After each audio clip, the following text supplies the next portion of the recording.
60 साल। भारत की परमाणु कहानी का सिर्फ एक लेखक था, सरकार। लेकिन अब ऐसा लग रहा है कि कहानी में कुछ नए किरदार आने वाले हैं। बिल्कुल। हमारे हाथ जो दस्तावेज लगे हैं वो इसी तरफ इशारा कर रहे हैं। हाँ, इन दस्तावेजों के मुताबिक सरकार शांति यानी शांति नाम का एक बिल ला रही है, जो प्राइवेट कंपनियों को इस कहानी का, कह सकते हैं, सहलेखक बनने का न्योता दे रहा है। ये वाकई एक बहुत बड़ा एक ऐतिहासिक मोड़ है। तो चलिए आज इसी बड़े बदलाव की तह तक चलते हैं और समझते हैं कि भारत के ऊर्जा भविष्य के लिए इसके क्या मायने हैं। जरूर। देखिए, अब तक क्या था कि 1962 का एक पुराना कानून था। उसके तहत न्यूक्लियर पावर प्लांट बनाने और चलाने का सारा कंट्रोल सिर्फ सरकारी संस्थाओं के पास था। डीएई और एनपीसीआईएल, है ना? जी, डिपार्टमेंट ऑफ एटॉमिक एनर्जी और nuclear power corporation of India. तो आप इसे एक सिंगल लेन हाईवे की तरह समझ सकते हैं, जिस पर सिर्फ सरकारी गाड़ियां चल सकती थी। और अब ये बिल इस हाईवे को एक मल्टी लेन एक्सप्रेसवे में बदल रहा है। बिल्कुल सही कहा। एक ऐसा एक्सप्रेसवे जहां प्राइवेट और विदेशी गाड़ियों को भी आने की इजाजत होगी, 49% तक हिस्सेदारी के साथ। तो इस एक्सप्रेसवे की जरूरत पड़ी क्यों? मतलब अचानक ऐसा क्या बड़ा लक्ष्य आ गया जिसके लिए 60 साल पुराना सिस्टम बदलना पड़ रहा है? लक्ष्य वाकई बहुत बड़ा है।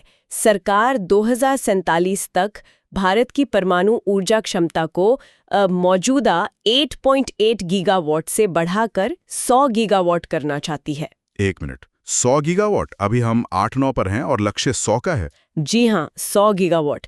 ये दिखाता है कि भारत अब न्यूक्लियर एनर्जी को सिर्फ कुछ प्लांट्स तक सीमित नहीं रखना चाहता, वो इसे अपने पावर ग्रिड का एक मुख्य आधार बनाने जा रहा है। लेकिन 100 गीगावाट मतलब इसमें तो बहुत भारी निवेश लगेगा। बहुत ज्यादा। अनुमान है कि इसके लिए करीब 15 से 19 लाख करोड़ रुपए चाहिए होंगे। 15 से 19 लाख करोड़? हाँ, और इतना पैसा अकेले सरकारी खजाने से आना तो नामुमकिन है। यहीं पर प्राइवेट सेक्टर की जरूरत पड़ती है। और शायद डीकार्बोनाइजेशन भी एक वजह है, नेट जीरो का लक्ष्य। बिल्कुल, 2070 तक नेट जीरो का लक्ष्य। सोलर और विंड एनर्जी अच्छी है, लेकिन वो 24 घंटे नहीं चलती। ग्रिड को 24/7 स्थिर बिजली देने के लिए न्यूक्लियर जैसी भरोसेमंद पावर तो चाहिए ही। ठीक है, तो लक्ष्य बड़ा है और उसके लिए पैसों की जरूरत है। लेकिन सिर्फ पैसा ही तो काफी नहीं होता, निवेशकों को सुरक्षा भी चाहिए। और यहीं पर हमेशा बात आकर अटक जाती थी लायबिलिटी पर। आपने बिल्कुल सही दुखती रग पर हाथ रखा है। ये सबसे बड़ा कांटा था। वो 2010 वाला कानून, CLNDA? जी, civil liability for nuclear damage act. उसमें एक ऐसी क्लॉज थी जो किसी हादसे की सूरत में मशीन सप्लाई करने वाली विदेशी कंपनी पर भी देनदारी डाल देती थी। अच्छा। दुनिया में कहीं ऐसा नहीं होता, और इसी वजह से जनरल इलेक्ट्रिक या वेस्टिंग हाउस जैसी बड़ी कंपनियां भारत में निवेश करने से हमेशा कतराती थीं। तो अब इस नए बिल में उसे बदला जा रहा है। हाँ, इसी क्लॉज को बदलने का प्रस्ताव है, ताकि प्लांट चलाने वाली कंपनी और सामान सप्लाई करने वाली कंपनी दोनों की जिम्मेदारियां साफ साफ तय हों। मतलब निवेशकों के लिए सबसे बड़ी रुकावट हटाई जा रही है। अच्छा, जब हम न्यूक्लियर पावर की बात करते हैं तो हमारे दिमाग में वो बड़े बड़े डोम वाले विशाल प्लांट आते हैं, लेकिन इन दस्तावेजों में एक नई तकनीक का जिक्र है, छोटे मॉड्यूलर रिएक्टर यानी SMR। हाँ, और ये भारत के लिए एक गेम चेंजर हो सकता है। गेम चेंजर कैसे? देखिए, SMRs पारंपरिक रिएक्टरों का एक छोटा कॉम्पैक्ट वर्जन है।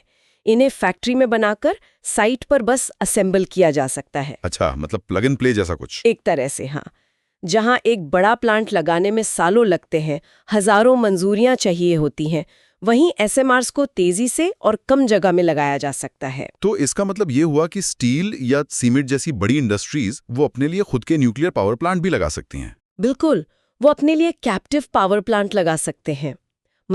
सिर्फ अपनी फैक्ट्री के लिए बिजली बनाने वाले छोटे न्यूक्लियर प्लांट। इससे तो उन्हें 24 घंटे साफ और भरोसेमंद बिजली मिलेगी। एग्जैक्टली। और सरकार इस तकनीक को लेकर बहुत गंभीर है। 2025-26 के बजट में इसके लिए 20,000 करोड़ रुपए के एक मिशन की घोषणा भी की गई है। तो कुल मिलाकर 60 साल पुरानी सरकारी मोनोपोली खत्म, 100 गीगावाट का विशाल लक्ष्य, निवेशकों को बुलाने के लिए सबसे विवादित कानून में बदलाव और भविष्य के लिए SMR जैसी नई तकनीक पर एक बड़ा दाव। हाँ, सार यही है। लेकिन एक सवाल, क्या इसका मतलब यह है कि सरकार अब इस खेल से पूरी तरह बाहर हो रही है? स्टीयरिंग व्हील अब प्राइवेट सेक्टर के हाथ में होगा? नहीं, ऐसा बिल्कुल नहीं है। दस्तावेज ये साफ करते हैं कि परमाणु ईंधन, हैवी वाटर और सबसे जरूरी न्यूक्लियर कचरे का मैनेजमेंट, यानी सबसे संवेदनशील चीजें। हाँ, ये सभी रणनीतिक मामले पूरी तरह से DAA यानी सरकार के ही कंट्रोल में रहेंगे। ये पूरी तरह से निजीकरण नहीं है, बल्कि एक सोची समझी साझेदारी है। सरकार स्टीयरिंग व्हील अपने हाथ में रखकर प्राइवेट सेक्टर को बस एक्सेलरेटर दबाने का मौका दे रही है। तो ये पूरी बातचीत वैश्विक तकनीक और विदेशी निवेश को आकर्षित करने के लिए वैश्विक मानकों को अपनाने की तरफ इशारा कर रही है। यहाँ मेरे मन में एक सवाल आता है जो शायद हमारे श्रोताओं को भी सोचने पर मजबूर करे। परमाणु ऊर्जा जैसे रणनीतिक क्षेत्र में वैश्विक तकनीक और पूंजी को इस तरह शामिल करना आने वाले दशकों में न केवल भारत के पावर ग्रिड को बल्कि इसके भू राजनीतिक संबंधों को कैसे एक नया आकार दे सकता है?